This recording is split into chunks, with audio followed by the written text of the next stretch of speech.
Ben Roethlisberger has a podcast, Footballin' with Ben Roethlisberger, and he was asked about what the Steelers should do at quarterback. I would not draft a quarterback for at least 2 to 3 years. That's just my opinion. The issue that I see with a lot of teams is they get a quarterback and they try and build around that quarterback. I think it should be the other way around. I think you should build a team and put your quarterback in it. It happened to me. I had a great football team. They plugged me in. We had a veteran group. It works. It works better than trying to grab a quarterback and be okay, we're going to build around this quarterback, because then it's going to take you 4 or 5 years to build around that quarterback. He's probably going to look like poo up to it, and then you're like, is he really our guy? Is he not our guy? All right, so let's look at this on a bigger picture here. If the Steelers want Ty Simpson, or they want to get somebody in the second or third round, okay, but I understand what he's saying, because I'm going to apply this to the Raiders. The Raiders have a bad team. They have a terrible offensive line, one of the worst in the NFL. Yes, they'll try to improve upon that in the offseason. But you're going to draft Fernando Mendoza, number 1. And you're going to ask him to go in there and be great, or be good, or very good. And it won't happen overnight. It won't happen in that first year. Now, you do have Brock Bowers and Ashton Genty. Okay. But I don't have an offensive line.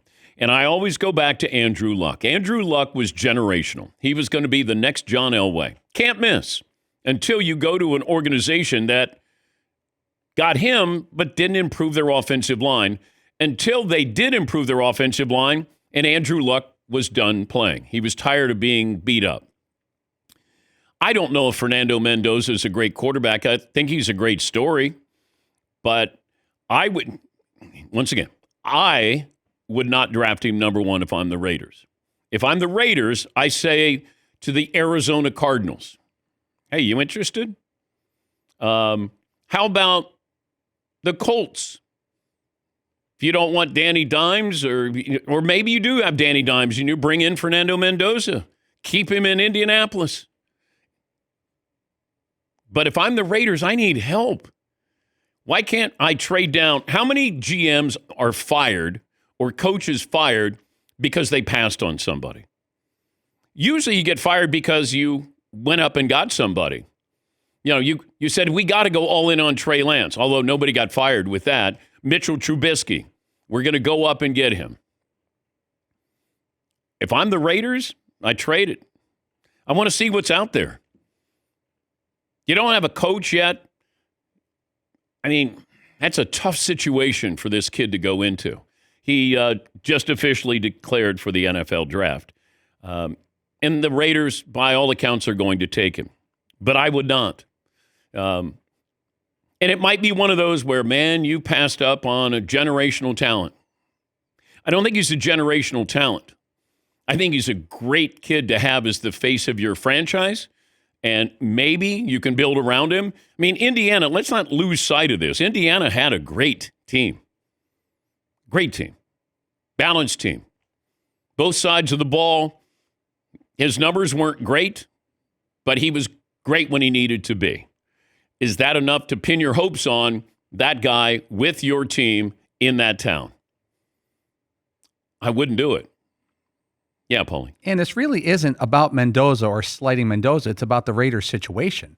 Like you said, the offensive line is terrible. And if you can get Arizona or other to overpay, now you reset your team with all those draft picks, like Ben Roethlisberger is saying. What's the draft order there? It's Vegas first, Jets second, Arizona Cardinals third. All 3 need quarterbacks. And the Jets can do something stupid. Yeah. Like you could say to the Jets, do you want Fernando Mendoza?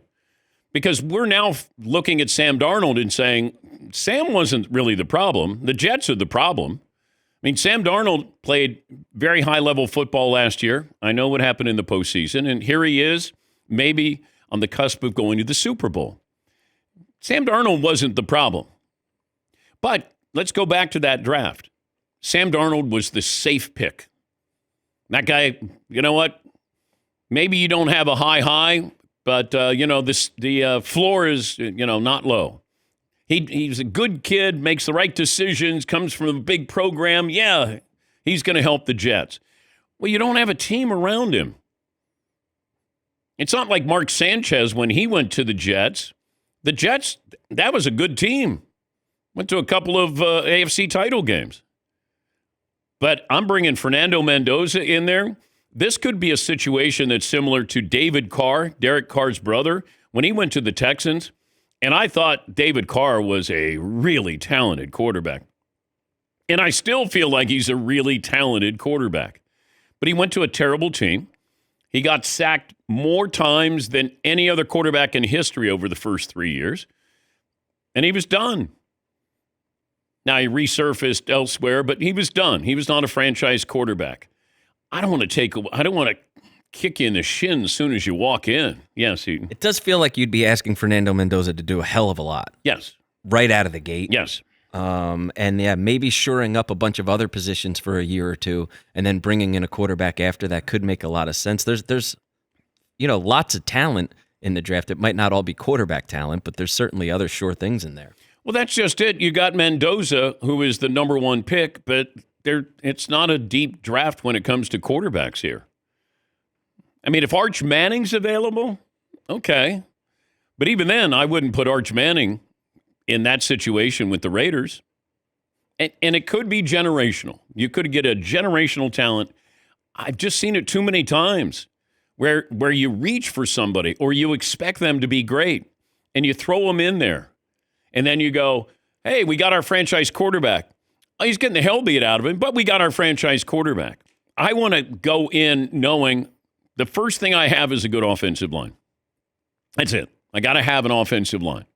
And if I don't, he's going to get in bad habits. And that's not going to benefit anybody. But if I'm the Raiders, I know I'm on the clock. I would be shopping that number one overall pick. I would check with the Jets. I'd check with Arizona.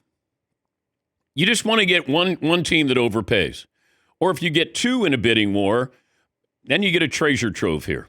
Now you got some draft picks, but it goes back to what I always say. You can have draft picks. Who is the one making those draft picks? That's an important part of this as well. Look at what we got. Okay, but who's making the picks? The guy who made these other picks that kind of put us in this position?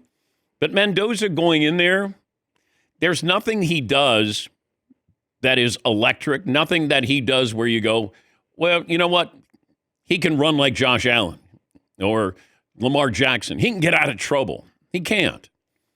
But we've seen him, when he's in the pocket and he, is going to be labeled as deceptively athletic. But it's not enough for me to go, I got my quarterbacking position, I got it solved. Because I don't. I got to get my offensive line solved. And I agree with what Ben Roethlisberger's saying. Ben, we've had Jerome Bettis on, and he said Ben was scared to death when he was in the huddle that first Super Bowl. And that's with all that veteran talent around him. He had an unbelievable team with Pittsburgh. But you're asking somebody to come in and play big-time football. And you can't lean on, hey, I got a great team surrounding me, because you don't. And that's what would concern me. We tend to do it the other way around. It's get the quarterback and then build around him. I got to build around him so when he comes in, it's a little bit softer landing. And, Vegas is not a soft landing at all. Yes, Marvin. And it doesn't help when you're going to play the Chiefs, Chargers, and Broncos 6 times out of the year. Yeah.